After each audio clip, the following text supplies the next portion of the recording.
Thomas, commiserations on the match. What are your initial thoughts, your initial feelings right now since it's just finished? We do too many mistakes, we give too many goals away, and the opponent has to do nothing for it. It happened to us now in the last 3 games that we do huge mistakes, crucial mistakes that lead immediately to goals. If you want to have results on the highest level in football, you cannot produce mistakes like this in 3 games in a row and expect to escape always with a win.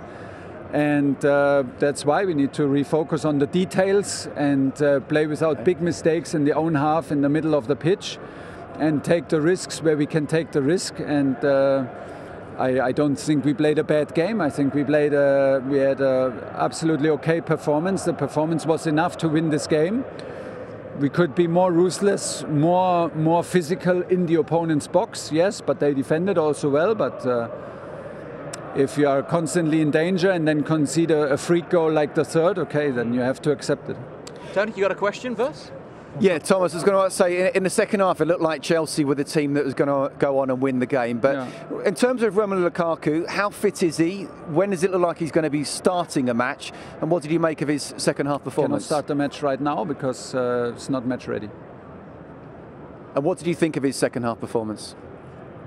It's not about talking about individual play and not about Romelu now. Is it a case of just looking forward to the next game now, Thomas? It's a disappointing result, isn't it, losing to West Ham? Yeah, we hate to lose, of course. It's the worst feeling that you can have. And you have the feeling that it's our fault. That does not make it better. We are quite... I felt us mentally a bit tired before the game, was a bit worried. But warm-up was okay, start of the game was okay, so I thought, like, yeah, we can push ourselves, we can control the game, put it to the opponent's half. But the mistakes are pretty much the story, and yeah, it is always a setback. You always need to recover from a loss, which is never super easy. And the next one is Champions League, of course, away game, and we play for the win of the group. Okay, thank you very much, Thomas. Good luck. Wow, Scott, he got on his blacklist. You're not getting a Christmas present. I thought that was really interesting. He did not want to talk about Lukaku at all. And that was the question I was going to ask. You beat me to it. Did I? I was going to ask, well, there you the go. Same thing. You there know? you go. Why didn't he start today? £100 million being spent. Yeah. He's been injured.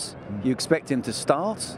I expected him to start midweek. I expected him to start today. And that was as cold as it gets. You're right. I'm definitely not on his Christmas card list. You still are, TC, but I'm not. Hope I am as well. But why do you think that is? Do you think there's something behind the scenes? It's question marks now. Again, I mentioned at the start, I was at a Chelsea event yesterday where he was so charming. He was incredible. Now, obviously, everybody's disappointed after a defeat, and it's a big defeat in terms of, you know, what's City going to do and what's Liverpool going to do. But for him to react quite like that, that really surprised me, I have to say, which tells me that there's something he's not quite happy with Romelu Lukaku at the moment. Striker?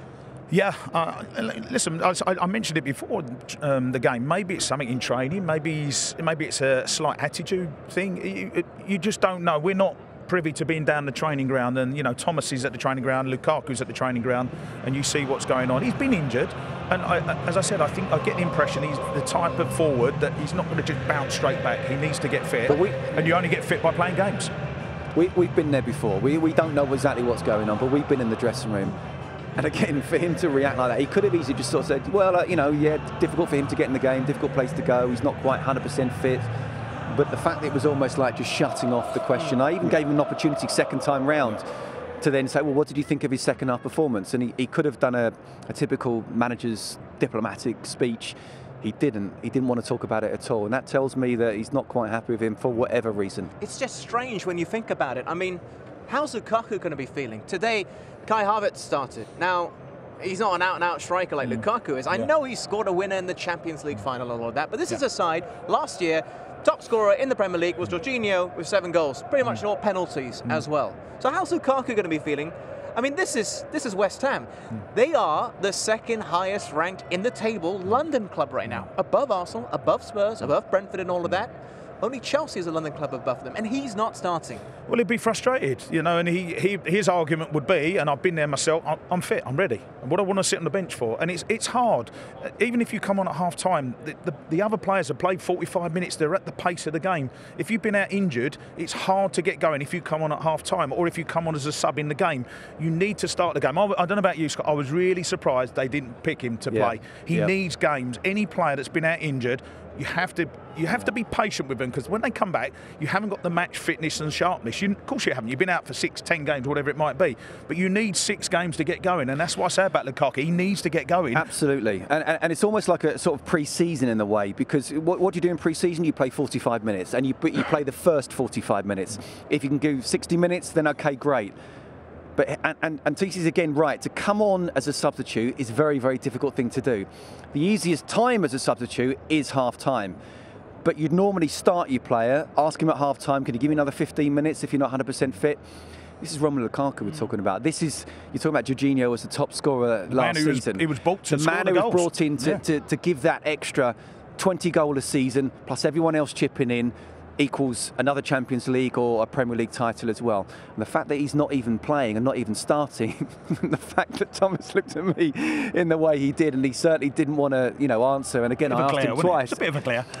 It was just, you give me that sometimes, CC, working with you. But it was just that there's something else going on at the moment that he's not 100% happy with. Yeah. What about the other striker they have? The one they brought in for the last season, Timo Werner. Well, he frustrates me. He really frustrates me, because I think there's a good player there. I like the way he plays. He's got a lot of attributes, but he's not scored the goals. He had his chance last year, and again, you can argue it takes a while to settle in at a football club, which it does, and it did for him. But I don't. When I watch him, I don't see him desperately trying to get in positions to score goals.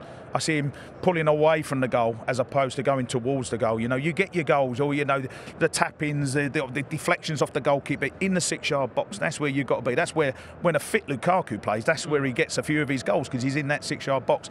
Timo Werner, for me, has been disappointing from a goals point of view. His play, I think, has been pretty decent. It's a big season for him. One season you could say you'd need time to settle in. 2 seasons, that's a long time. I actually really like him. I mean, as a defender, it'd be a nightmare to play against because of his pace, and he doesn't give up in that sense. But he doesn't seem like he's a natural goal scorer. Doesn't play in between the sticks. And when he's got that one-on-one chance, it looks like he doesn't want time.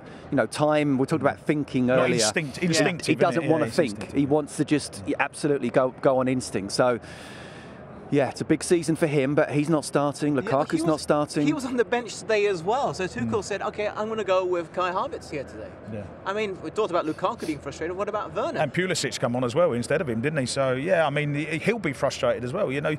Listen, if you've got anything about you as a forward, you do not want to sit on that bench. We all understand that it's a squad game. But when I played, it was a team game. Is now even more so a squad game, and no one wants to sit on the bench. But when you're given that opportunity, you've got to go on and do it. And the only way you get into a team is by scoring goals. If you score goals, you play. When the big games come, you pick your best team, best players. If you're scoring goals, you're in that best team. And I'm certainly not coming across as criticising Thomas Tuchel. I think he's been amazing since he's come to Chelsea. He really has. And, tactically, he's been superb. I think both on and off the pitch in terms of press conferences, been brilliant. But I think he's perhaps just really frustrated. He talked about the last 3 matches. And this is a crucial time, leading up to Christmas, then over the Christmas period. It sets you up for the trophies that you want to win. And once he gets the Champions League out the way, then it's about getting yourself right in the Premier League. This is a wonderful Premier League race, I have to say. 3 top teams going for it. Cannot drop points, cannot afford to drop points.